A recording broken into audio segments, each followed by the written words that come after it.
ComicsGate views are absolutely collapsing. They've reached new lows. And we're going to get into what's going on in just a moment as we talk about all things in comics. And guys, I really appreciate you. ComicsGate really failed people on a lot of levels.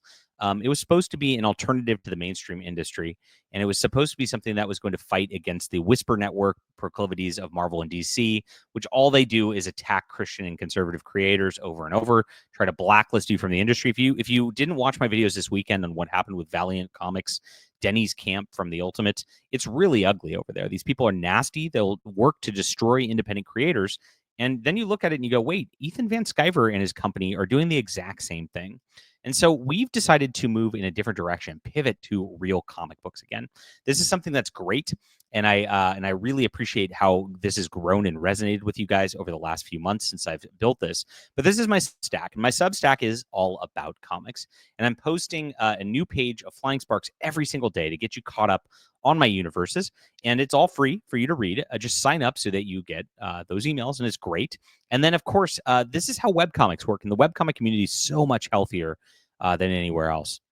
And this is exactly why I love webcomics. And if you look at it, like the webcomics that are out there, they do things like this. They post their pages on Webtoon, Tapas, or Arcaven or whatnot, and then they build Patreons off of it, where people really support them just to support their growth in the arts. And that's exactly what we need to build with our community: real support for the arts. That's something that ComicsGate failed to deliver on the message for, because it became a blood sports drama live stream sort of thing. Something that your boy Zach failed to deliver with, because he just didn't care about comics and just started not delivering and then attacking conservative creators. They became the same thing as the leftist industry. Now we are doing it right over here. I've got 9+ graphic novels in development. We're putting this up right here. I'm glad you guys are starting to read, and you can start reading right away.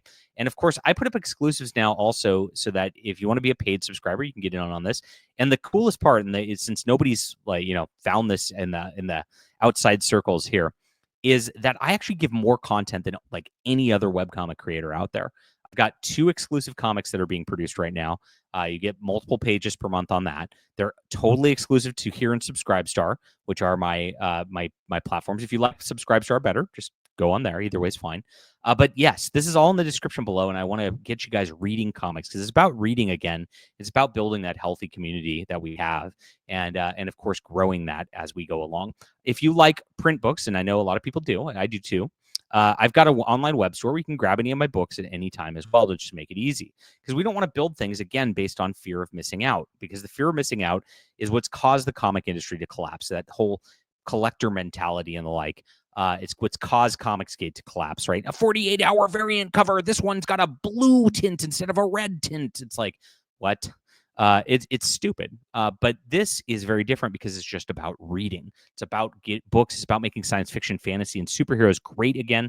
And that's what we're doing here. Thanks, guys, for being here. Check them out. If you have any questions about my books, just email me or whatnot. I love talking to readers. I appreciate you guys being there. I got a great message the other day about my novel, The Demon's Eye. And I appreciate the guy who left that, saying it was great. And I thanks for reading. So, yes, shout out to you. Shout out, as they say. Now let's get into this. Now, ComicsGate viewers are at an all-time low, and because of this, it's because of the behavior of Ethan Van Sciver and the like, as he's gone and just like turned his entire channel into an "I'm attacking Eric July" channel. And as you can see, here is a student of God posting this clip here, funding a lawsuit. Ethan talks about crowdfunding money to sue Eric July because he believes Eric is infringing on someone's trademark. Now, this is ridiculous. Now, there is a name of a character that Eric July has in his, I believe, his new Ripazine. That's a character name that is somebody else made a like Kickstarter comic or something with the same character name. One, there's not a trademark there. That's not how trademark works, and lots of people have similar names and things like that. Cyberfrog is not really an original name. I'm sure it exists somewhere else too. And so because of all of this, you've got just like a lot of people making tons of superhero comics, and you kind of run out of names after a while. It is what it is. It's difficult stuff to do. Now, of course, you do some cursory Google searches just to make sure that you don't have that. But that's the way that it works in reality. Now, this is getting borderlining on libelous right here, and it's showing that Ethan Van Sciver is engaging in tortious interference to try to destroy Eric July's deal. This is literally tortious interference right here, trying to do this and trying to bring down Eric July's business. If you want to get a lawsuit, I would suggest Eric suing Ethan at this point because it's pretty ridiculous. Ethan spread some libel about me as well. I'm investigating that at the moment, but I don't know. We'll see what happens with that because I don't really want to get into that sort of thing as a tit for tat kind of thing. But this is who these people are at this point, and this is why people are by a much bigger, wealthier creator, right? Like Eric's definitely got more money than whoever this girl is who does Blue Shift. I think it's a girl. Now, by the way, this is a drummed up controversy. They came up with this. They found this. They then found this. They then tagged the girl in on this. The girl has no idea what's going on and is just like, and because they do these on these sock accounts. And by the way, Ethan gets on sock accounts and does this too.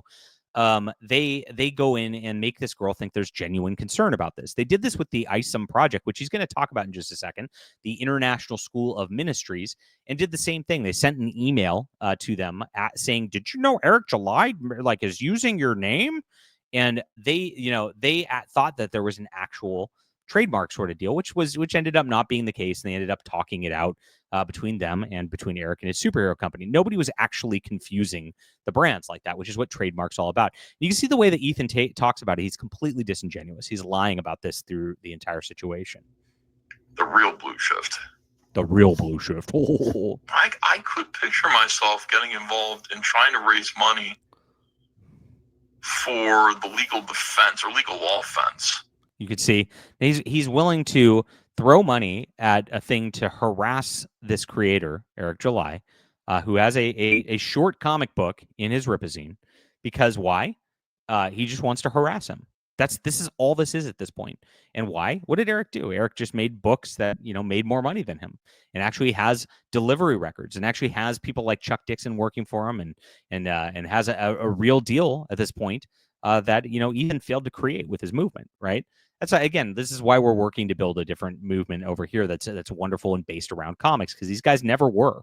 This is mask off that it's never been about comics. It's in fact about stifling comics. It's about hurting comics, and this is what they've done. I mean, if you've gone back to how I got banned from Indiegogo, it was the ComicsGate lunatics that went and harassed Indiegogo and lied about me in order to get them scared so I couldn't sell my comic books on Indiegogo. This is what they do, guys. This is tortious interference all the time, and they do it all the time.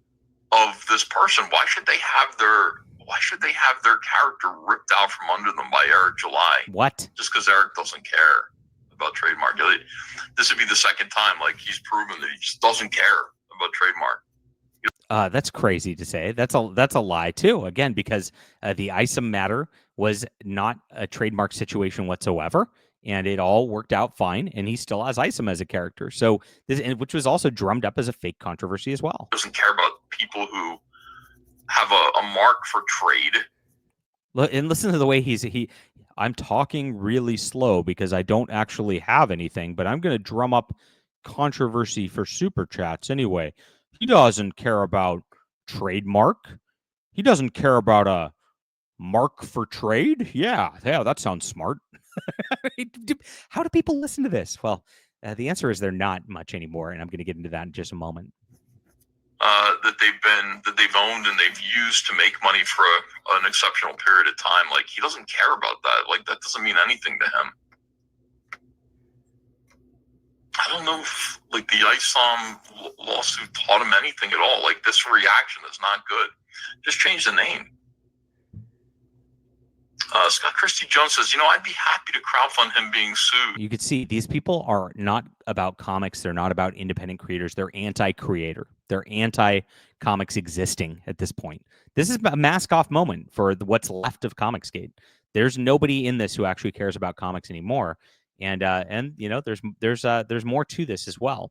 As he continues on here, we'll take a look. And this is pretty interesting that popped up last night as well.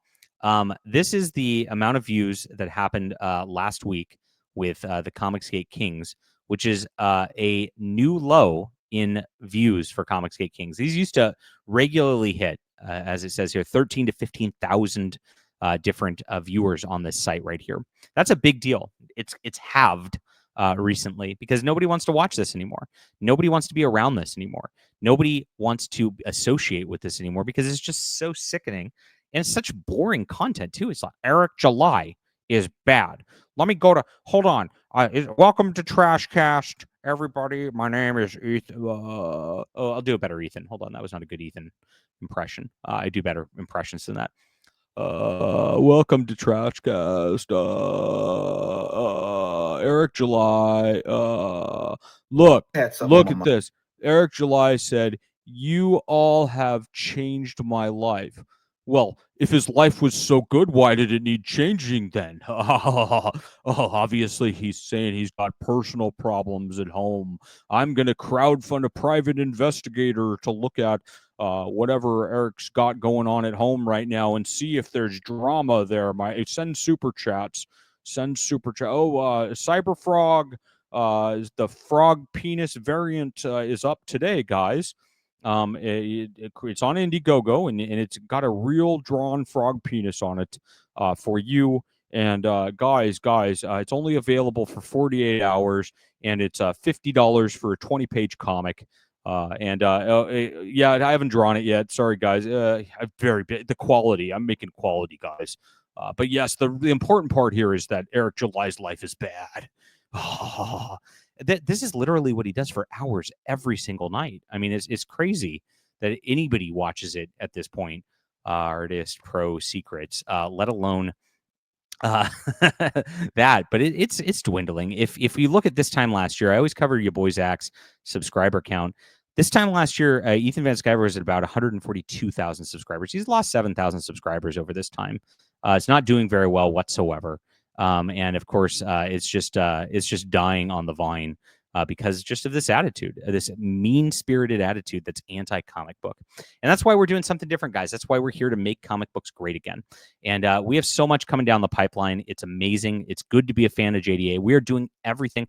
I don't live stream or anything like that. You see, I do like a video or two a day. Sometimes I even forget to do it because I'm working. I'm actually writing books. And that's what I'm doing because I care about that. I am the real artist in these spaces. That, of course, I do this for promotion. That's the entire point, is to have promotion here. But this is what we're trying to do. We're trying to build something real within comics, within novels, within science fiction and fantasy. If that speaks to you, come sign up for the Substack in the description below. Appreciate you being there. Join our community. And, of course, grab some stuff from the online web store. Grab some books. Read them today. Read them this weekend. I appreciate you being here. We'll be back soon.